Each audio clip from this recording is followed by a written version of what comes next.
Hey everybody, it's been a while. Okay, so I hope y'all are all doing well. We're still looking at James chapter 4, and we're looking at verses 7 through 10. And this section is broken down into the cure as far as the study Bible goes. So again, that's the cause, the consequence, the cure, and the characteristics of worldliness. Okay? And so we're just going to focus on verse 7 today, just one verse, because there's a lot to be understood about it, even though it's just so short to read. So let's read it. Let's get into it. Grab your Bible, and we'll read it together. Okay, here we go. Verse 7.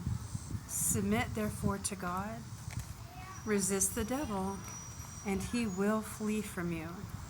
Okay. So what I got from this is I decided to look some things up because within the verses 7 through 10, there's like 10 verbs that are like commands within this section. And so what we're going to see as we read through all of these verses is it's James given an urgency to break away from the worldly life and how to do that. So, all right, so the first thing that we read was the first verb that we came across. My pages are flipping because it's windy, so sorry. Give me just a second. He was telling us to resist the devil. Oh, wait, first submit to God. Okay, so what does it mean? Why is he asking us to submit? Why is he telling us to submit? And what does that mean? What does that look like? So when you look up the word submit, it means to retire or to yield in the Vine's dictionary. And when we look it up in the Oxford language, it means to accept or yield to superior force or to authority or the will of another person.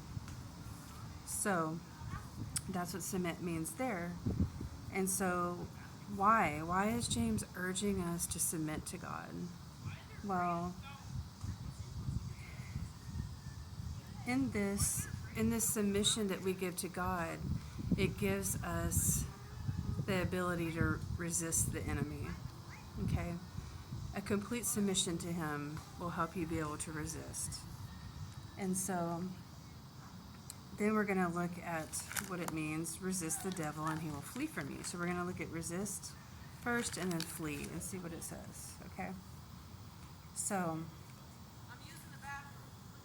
what does resist and flee mean? Resist means to set against, withstand, to range in battle against, which is a military term, by the way.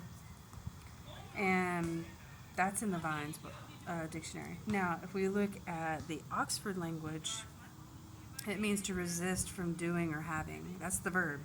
Now, if we look at the noun, this is where I found it interesting. It's a resistant substance applied as a coating to protect a surface during some process. Now, it's used, it's being applied to something to protect it, basically. And so, in a sense, I feel like James is like urging the 12 tribes to like coat and protect themselves. And so then I began to think about the armor of God, how we use that to coat and protect ourselves, basically. So to resist. And to flee, we know what flee means. It means to run away from something. So I'm not really going to go into that with a dictionary, but flee means to run away from. And so he's just urging them. He's giving them that confidence and that power to be able to resist the enemy by submitting to God.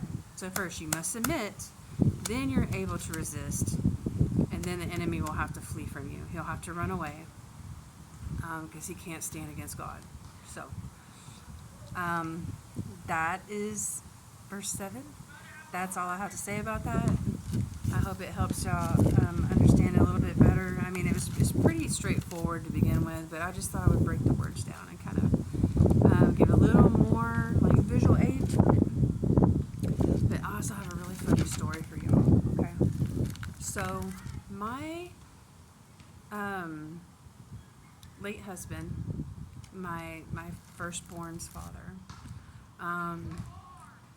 he was a funny character. Okay, well, one day we were going out to my dad and my stepmom's land out in East Texas. Okay, and we got hungry, so my dad, my stepmom, we all stopped and got something to eat. And my dad began to tell him about snipe hunting, and I mean, he really built it up to like something, and it made my late husband so nervous that he felt like he needed to go buy a pellet gun. So y'all, we went and bought a pellet gun, okay? And I'm laughing on the inside because I know this is so silly. My dad is such a big storyteller, and but anyway, when we got to the land, we were building the campfire, and it got dark, and my dad said, "Okay, it's time now." So we went over to across the road to the lakeside, and took a paper bag, took a flashlight, and my dad said, "All right, son, you're gonna put that on the ground, and you're gonna shine that flashlight in that bag, and you're gonna kind of tap on that bag, and then that snipe is gonna run right in there because it's gonna see that light in that bag." Okay, so he's all right. So he's standing there with his pellet gun in his hand and the flashlight shining in that paper bag. And my dad and I, we walk off. We're going on the other side where my brothers are too, my brothers and sister-in-laws, with my stepmom. We're gonna go sit around a campfire while he does that. The next thing I know, y'all, I hear this boy run past me screaming like a girl. It's the funniest thing ever.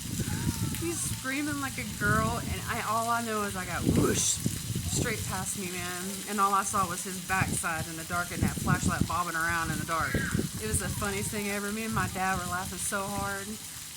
Oh my goodness, y'all, it was so funny. Anyway, any of y'all that know what a snipe is, a bird, it's not as big as my dad made it out to be, or as scary as he did. But anyway, my dad was always a big storyteller. I got flies, y'all. Flying on camera. Anyway, I love y'all. I'll talk to y'all again next time. Peace out.